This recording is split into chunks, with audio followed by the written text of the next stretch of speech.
ففروا إلى الله إني لكم منه نذير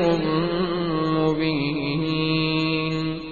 ولا تجعلوا مع الله إلها آخر إني لكم منه نذير مبين كذلك ما أتى الذين من قبلهم من رسول إلا قالوا ساحر أو مجنون أتواصوا